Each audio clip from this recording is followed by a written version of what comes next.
Welcome to the Epic Company Culture Podcast, where your host, Josh Sweeney, will give you, the business leaders, HR professionals, and company culture aficionados, the knowledge you need to take your company culture to the next level. Hello, fellow culturists, and welcome to the Epic Company Culture Podcast. Before we get started, I'd like to thank Prototype Prime for this amazing podcast space. Today is part of our Culture Experts series. I have Joanna Luth, the Chief People Officer of Intradiem, in today. Welcome. Thank you. So tell us a little bit about yourself and your company. Sure. I'm going to start with Intradiem. Okay. The company has been around since 1995. When they were first created, it was known as Knowledgeant. We had a vision to provide bite-sized training to call center agents, and our patented technology did that. It delivered real-time training so folks wouldn't have to be scheduled to be off the phone, call centers wouldn't have to double schedule staff, just delivering it in real time to make that process more efficient. Over the years, both the company and the product have evolved to offer additional ways to improve employee engagement and to automate manual processes. And along the way, we rebranded ourselves to Intradiem. Today, our robotic process automation platform enables companies to increase operating efficiencies, to improve agent engagement, and to have a positive impact on the customer experience. So I joined Intradiem in September of 2018, so I'm still relatively new, but I'm super excited to be at this company. I was hired because we realized that great products can be copied and great service can be copied, but what can't be copied is great people. And that's our strategy. That's our long game, to focus on our people, to help them be the best that they can be. I have over 20 years of HR experience, and I'm excited to be focused on building an infrastructure that can support our long-term strategy of focusing on our people. Awesome. So jumping into that experience. Yeah. I looked through your LinkedIn profile. Yeah. Lots of experience, great companies. Yeah. You also, I believe, have a degree in theology. I do. How does that factor into working with people? I'm so glad you asked me that because one of my most memorable roles was working as a youth minister, which I had the luxury of doing for 3.5 years. Not a lot of people in liberal arts actually get to use their degree. Right? Yeah. So in that role, I was working with all these hormonal kids. I adore teenagers. People think I'm weird for that, but it is the time in their life where they are trying to figure out who they are and just how to be, because they want to be seen and heard and accepted, right? That role was one that had some level of authority, but I wasn't a parent and I wasn't a friend. And so it was in that role that I had to learn how to communicate with honesty and transparency and kindness and grace. Mm-hmm. And when I look back at that opportunity, right, it was focusing on the kids and focusing on the parents and helping them be the best they could be in relationship with each other. It really shaped who I am as a human resources professional. It was the best experience to guide me where I am today. And it's the experience that I carry with me when I think about what culture should look like in corporate America. And was that when you started working with the youth at that point, was this like while you were getting your degree? Was it after? At what point in your life was this? It was after. So I got my degree, I was 22 or 23, and went into youth ministry when I was 28. Okay. Yeah. And tell us a little bit about, just as background, what all is involved in a theology degree? Oh, goodness. Okay. So like give us the broad strokes of a theology degree. Yeah. So I'll tell you briefly, I went in to actually become an ordained minister. Okay. Okay. That is a certain program. It's called an MDiv. You go through 2 to 3 years of comprehensive, scriptural study. I had specific denomination focus as well to learn about how my denomination operated and governed and all those sorts of things. So I had every intention of becoming an ordained minister.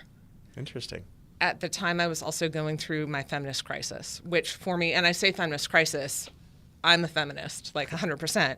But at the time, I was really struggling with patriarchy and power and oppression and things that I don't believe are a part of faith. And so I switched degrees to what's called a Master of Arts in Theological Studies. Okay. I loved that because I could still study scripture, which I love that from an intellectual perspective. And I studied history, and I looked at how religion shaped politics and society over the years. And so it was 2 years of really awesome research back in the day when they still had microfiche. People don't know what that is today.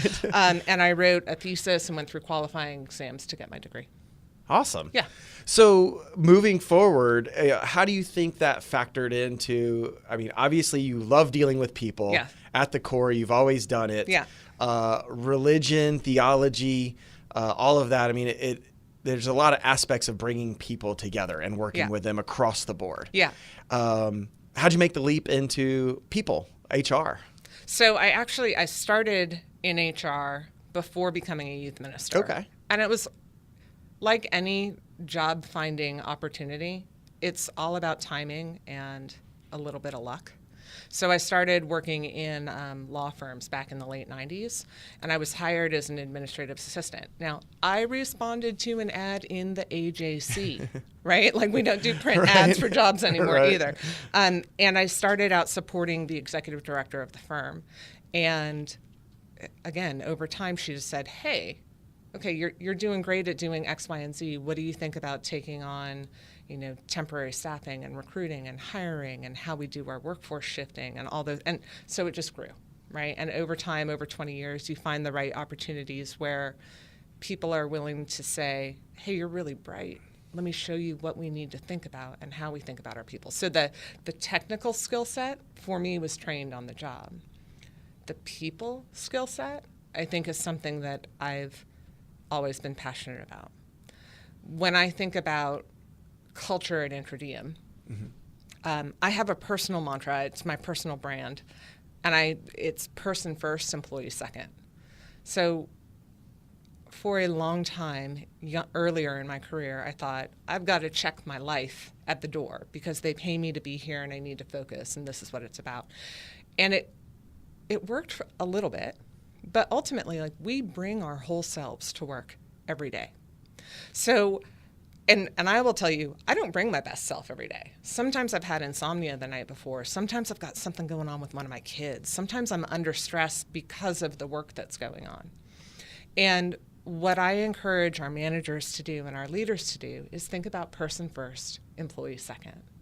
So I have the good fortune of working with folks where I can say, hey, I'm under stress today, or I didn't sleep well last night, so my brain isn't as great as it could be. And by naming that, it requires me to be vulnerable, but I'm in an environment where I trust that I can be vulnerable. And once it's named, that person I'm working with understands my frame. And I can either then set it aside, because often there's power in naming things, and then you can let it go. Right. Or if I can't set it aside, at least they know where I am. And they work with me with a different approach that day, that moment, that project. People know when they walk into my office, they can tell if I'm under stress. And they react differently to me because when I'm under stress, I'm not the greatest at modifying my behavior and being open and being flexible, right? When I'm not under stress, I can do that. I can afford that gift to other people. So how do you greet the person where they are? Accept that wholeness and work through it and with it, instead of demanding perfection every day. That's not reality.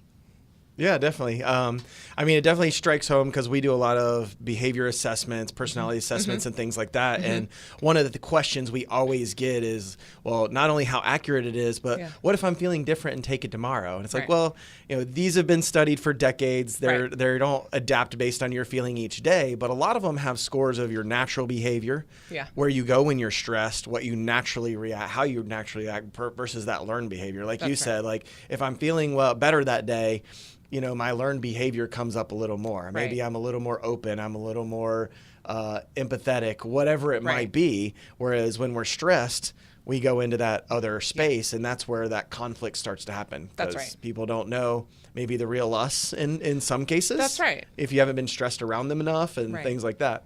And it's important, too, to have the skill set to think about other. Right? Oftentimes at work, we're like, oh, this project has to get done. Here's this timeline. Here's this deliverable. And yes, all of that is good work that must be done. But if I come in and I'm just trying to drill on you for something we need to do and you're under stress, then shame on me. Like, I need to be able to say, oh, Josh, you seem like you're under stress today. What's going on? Is there any flexibility? How do we work together? How do we get through this? Or is it a situation, if your dad is sick, your dad is way more important than whatever deadline I have. Right? You need to go be with him. It requires, as managers and leaders, that we are better managers and leaders, that we build into our project plans and our deadlines. I call them timeframes for failure, right? And failure is a strong word, but I want to talk about that a little bit. That we work into, if you have a personal situation, we aren't heart surgeons. No one's going to die if you take the afternoon off. How do I plan in that might happen? How do I plan for those contingencies? Now, if we have no contingencies during a project, fantastic. We over-deliver because we come in ahead of schedule, right? But we're dealing with people. Yeah. We're going to have things come up. And we need to be able to think more broadly about how to accommodate that as opposed to drive towards a deadline period, right? Can I bring up failure? Yeah. I love failure. Okay. Corporate America, in my experience, does not love failure. Okay. But they do it a lot. Yeah, and how they react to it is the determining factor, right? So when I work with my managers and my leaders, the explicit word that I don't allow is should. Mm-hmm. My employees should have known that. They should have done it differently. They should have been better. Should how? Did you do step-by-step training? If you have good documented processes, because all of us do all the time. Right. And you can show me where you walked him through 1 through 10 and he still isn't and he's not learned. Okay, then maybe he should have. But I think about when I learned to ride a bike. I was not perfect, right? I fell off. I skinned my knees. I got my shoelaces caught in the chain, right?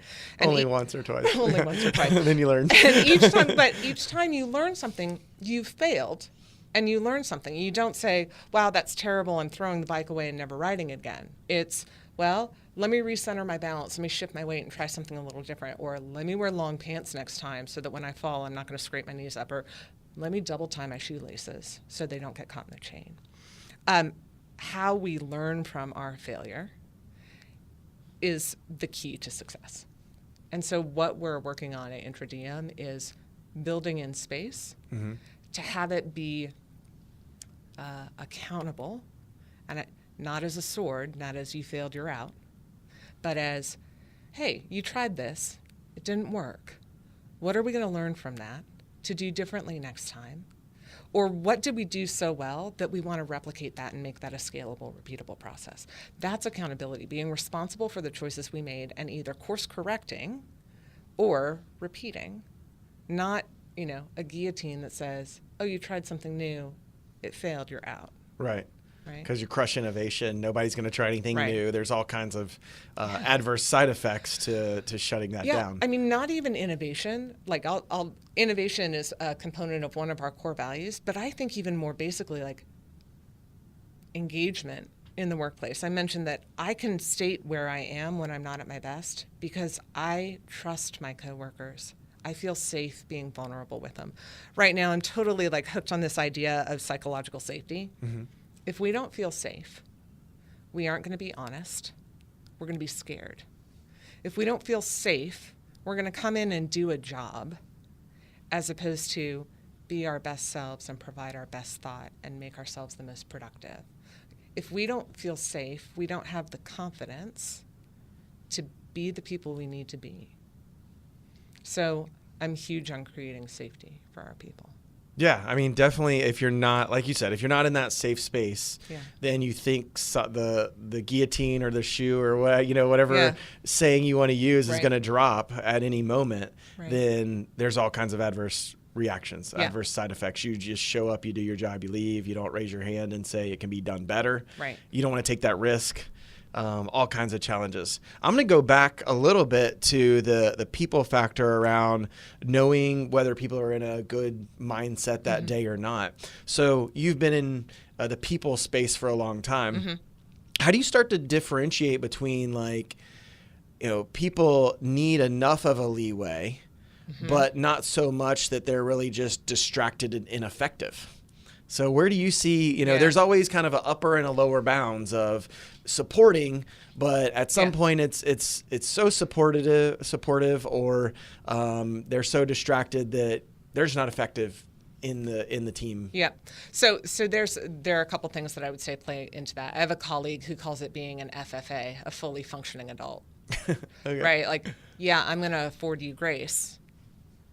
And the expectation is that you're going to kick butt 110% on the days you can kick butt.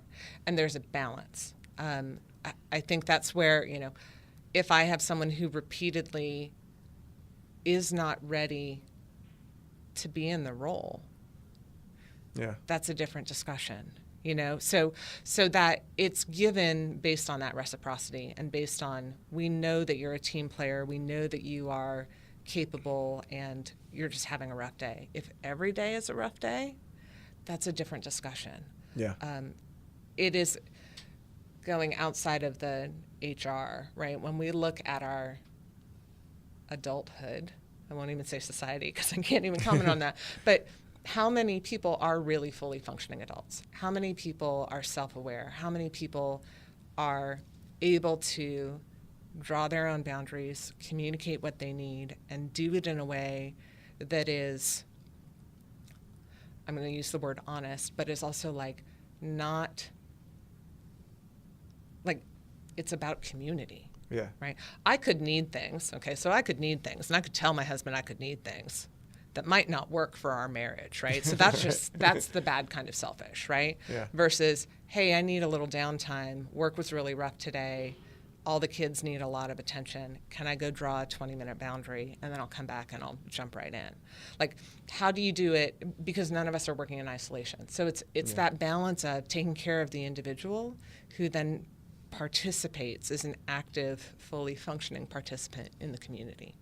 Yeah, I like your description and kind of definitions or bounds around the fully functioning adult. The challenge I have based on that is it sounds like not many of us are, but and maybe we are in certain situations, and in other ones we really aren't. You know, because I think there's just certain things that they set people off, or they went through something at home, whatever it is, and some days you just don't have your wits about you, and you're not fully functioning at that point, I guess, because you're blocked. Right, and I think that's where it circles back to awareness, right? Yeah. Self-awareness, other awareness. If you aren't fully functioning today, but you are 98% of the time, and you're good to go. Then I'm going to give you some grace, and I'm going to say, hey, is there something we can do to work through this thing that's an obstacle for you today? It's all relational.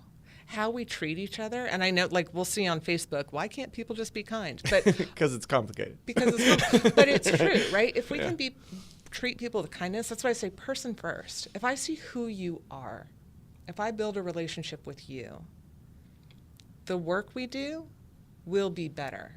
If all I care about is the work, I'm never going to care if you're a fully functioning adult. You're not going to want to stick around, right? This is the thing about culture. You have to find your people, right? A lot of social media folks are talking about find your tribe, find your people. You've got to find your people. You've got to find the place where you can be authentic. I have a friend who works at Amazon. She's been there 6 years. She's been promoted 4 times, and she's totally crushing it.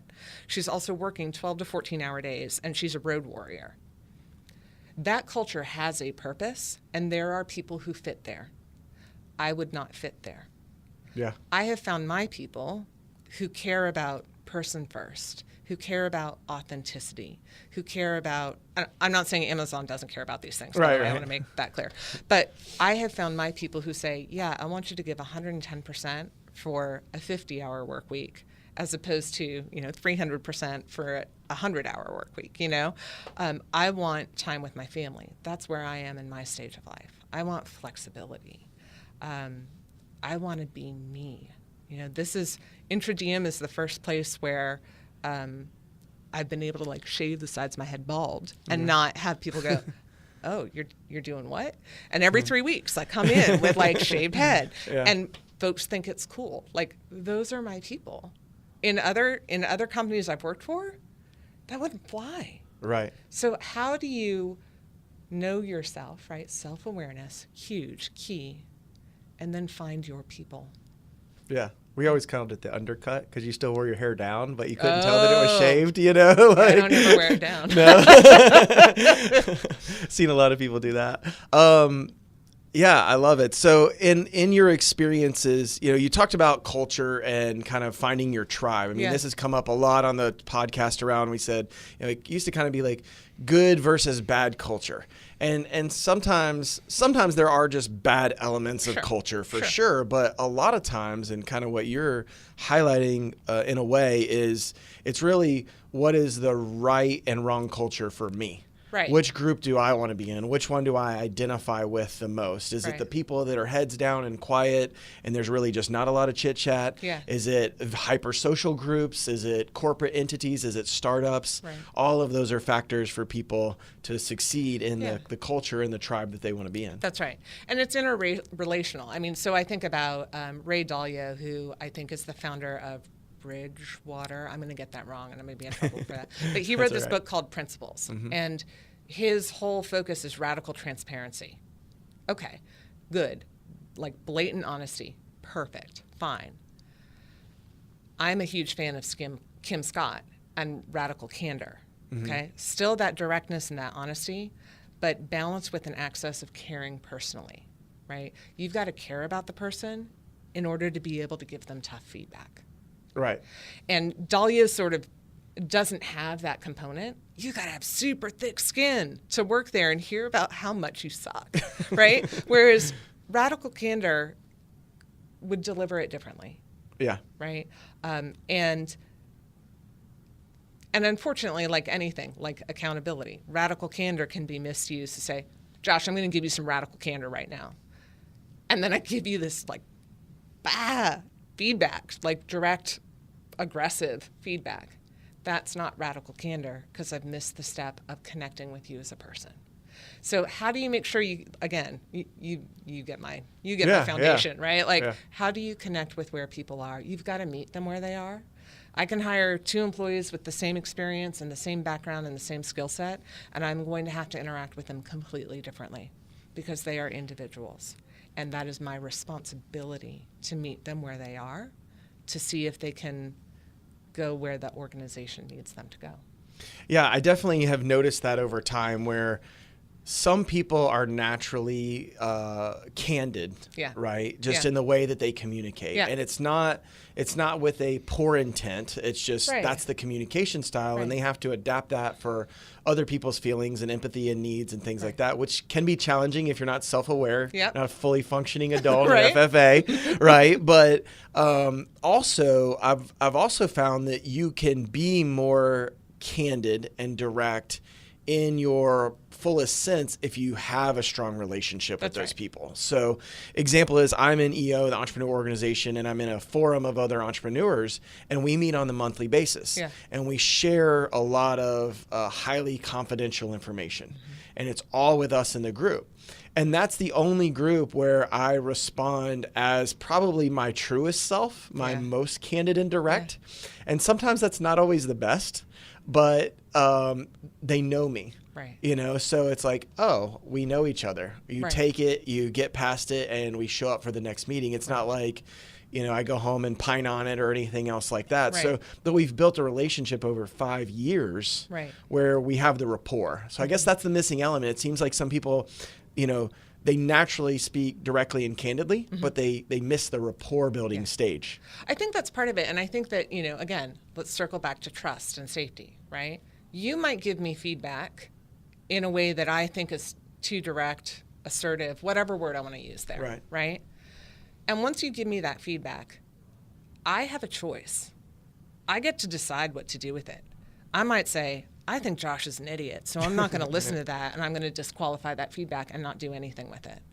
Or I could say, Josh has been really strong in a relationship with me, and I don't think he gave me that feedback with ill intent or to be mean, right? So relationship, trust, how do I interpret that?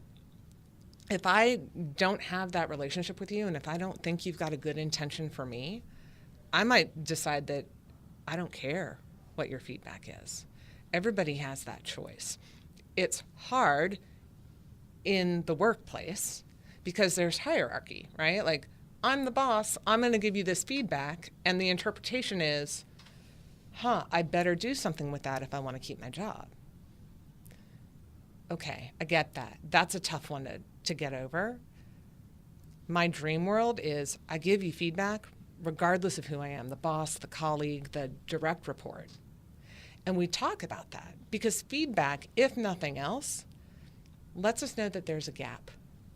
Right? You might give me feedback and I'm like, that is not true. And he's got this perception of me. So I'd say, hey, I'm really struggling with that. What I think I know is that we aren't aligned about something. How do we get there? Like, what led you to have this belief about me? How can I show you that that's not who I am? Where have we missed? What can we do and dig in? So if nothing else, someone gives you feedback, that's a gift of at least we're not where we thought we were. How do we get back together? Yeah. How do we meet in the middle Yeah. after having that? So, we've gone through, there's lots of different layers of Yeah. this when you're implementing it in a business. Yes. So from a culture perspective, there's reinforcing this and there's training with the management. Yep. There's overcoming those objections. There's, different sessions you can do Yeah. to help people understand who each other really are and Yeah. to not take it personally. What do you guys do at Intradiem? And, Yeah. what are some of the aspects that you implement and exercises you use to Yeah. make sure this happens? So that's a great question. It is a 5-year strategy Okay. on learning, right? So again, I started in September.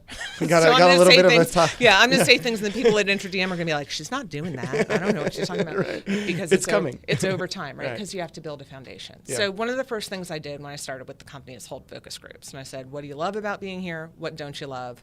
What would you change, add, whatever? Like your basic stop, start, continue.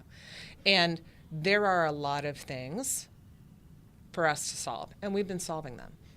Okay, this is a big context to get to the question. Sure. So when you look at what people need, right, engagement or Maslow's hierarchy or whatever, they need to have security like basic survival. They need to have equipment and tools to do their job. And then you start to get into this relational stuff. So we're actually working on things in parallel because we've got some folks who have old laptops. How do we solve that? Like, that's easy to solve, but Yeah. until you provide the bottom levels of the pyramid, it's really hard to build that trust and that relationship. So we're working fast in parallel to try to get to the level where we can really dive in to what we're doing with relationships. So that's my foundation to say we've launched manager and leader training. And in that training, we use the DISC profile. Okay. So DISC I like because it's communication styles.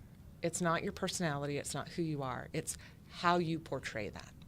And even if you can get that, I'm a D in the DISC profile, which tends to focus on fast pace, 3 bullet points. Bullet point emails. Don't tell me right? the video is the last thing in the email, right? So like the bullet points, the fast pace, the make a decision, mostly based on gut. Yeah. And I'll course correct if I need to, right? More task focused than people focused. So my natural state is that, right? So I modify and coach myself to be people focused and empathetic and supportive and coaching and nurturing and all those things that you naturally assume come with a chief people officer role, right? Right. So we go through that self-awareness, who we are, how we communicate, what that looks like. Then other awareness. You're not, you're probably an I, but you might be a C or an S, which would be a more methodical pace. C's like to have things 100% right based on data. They like cringe at the gut decision course correction. How do we just even look at that and then modify our communication so that we can be heard? Not even talking about personalities yet. Right? Just learn how we interact. So we trained all our leaders and our managers on that, and we're reinforcing that. One of the reinforcements will be then running it on entire teams so that managers and leaders can have a reinforcement day with their teams, and their teams are learning about the DISC profile as well. Okay, so that's sort of level one that we're doing. Okay. Running in parallel with that, we're going to be launching a course about living our values. We've just refreshed those. And so what does good look like? What is just right? What's too much? What's too little? What are the behaviors that we associate with that? Because we look at performance not only as results, not only as attaining those metrics, but also how you behave and how you treat people. Performance is both. So that's year one, right? How we're going to talk about how we're going to work together, how we're, make sure we have the same rules that we're playing with, right? You could be a salesperson and have a 300% quota and you're crushing it. But if you're yelling at legal and you're yelling at finance and you're, being a jerk, I don't care what your numbers are. Half of your performance sucks. Yeah. Right? So we've reinforced that as well in our team goals and in our individual goals. So we set goals quarterly, again, a la Kim Scott Google OKRs, right? So objectives and key results, right? And each team, and ergo each manager and each person, has committed to setting their OKRs 3 times this year and to having at least 2 feedback conversations per month. How have we incented that? It's tied to the bonus. So we're saying part of your bonus is making sure you're talking to people and staying aligned and greeting person first and employee second. Love it. Yeah. That's a great strategy. That's cool. Hopefully we can have you in 2 years from now or a year from now and see how it's all unfolding. I'd love it. So one of my favorite quotes of all time is honesty and transparency make you vulnerable. Be honest and transparent anyway. I love it. So that's how you know when you've found your people, when that isn't threatening. And that's how you build the foundation for a strong culture. That's fantastic. So you found your people when you can be honest, transparent, and vulnerable. That's right. And feel safe, basically. Right. Yeah. As you said earlier, have that safe place. That's right. Awesome. Well, it was fantastic having you. Thanks for having me in. It's been fun. Yeah. Have a great day. Thanks. Thank you for tuning in to today's episode of the Epic Company Culture Podcast with Josh Sweeney. If you enjoyed this content, please subscribe on iTunes, SoundCloud, or Stitcher. For additional content and transcripts, visit epicculture.co. If you have questions or topics you would like us to address or expand on, tweet us at epicculture1 or email at podcast@epicculture.co.